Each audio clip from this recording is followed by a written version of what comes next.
Elon मस्कका top 5 time management secret. संसारकै सबैभन्दा धनी Tesla, SpaceX, xAI, Neuralink, the boring company जस्ता जायन्ट मल्टिनेसनल कम्पनीजका फाउन्डर, संसारभरि बिजनेस गरेर लाखौं कर्मचारीहरूलाई म्यानेज गर्ने एलन मस्कले आफ्नो बिजी लाइफलाई कसरी म्यानेज गर्छन् त? आज हामी एलन मस्कका टप 5 टाइम म्यानेजमेन्ट सिक्रेटलाई टु द पोइन्ट कुरा गर्नेछौँ। भिडियोलाई अन्तिमसम्म हेर्नुहोला। एलन मस्कका top 5 time management secret. Number 1, Elon मस्कले टाइम ब्लकिङ थ्योरी युज गरेर काम गर्छन्। उनी हरेक कामको लागि एउटा फिक्स टाइम एलोकेट गर्छन्।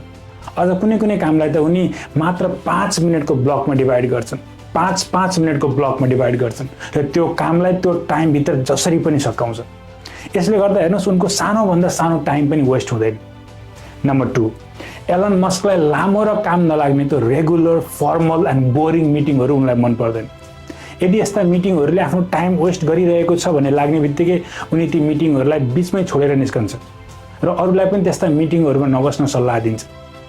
उनी फर्मल मिटिङहरूलाई एकदमै छोटो, एकदमै क्रिएटिभ, एकदमै प्रोडक्टिभ र प्रब्लम सल्भिङ बनाउन सल्लाह दिन्छन्।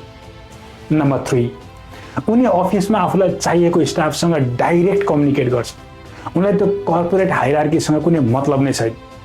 उनी भन्छन् कि प्राइमरी सोर्सबाट इन्फर्मेसन लिने हो भने सही टाइममा सही जानकारी पनि पाइन्छ र त्यसले गर्दा तपाईँको डिसिजन मेकिङ प्रोसेसमा टाइम वेस्ट पनि हुँदैन। नम्बर 4, एलन मस्कले मिटिङमा फेन्सी पावर पोइन्ट स्लाइड्सहरूलाई मन पराउँदैनन्। उनलाई यो सबै टाइम वेस्ट हो भन्ने लाग्छ हैन। जसले त्यो एकदमै राम्रो, एकदमै फेन्सी पावर पोइन्ट स्लाइड बनाएर आइरहेछ, उनलाई लाग्छ कि त्यो टाइम वेस्ट हो भन्ने लाग्छ।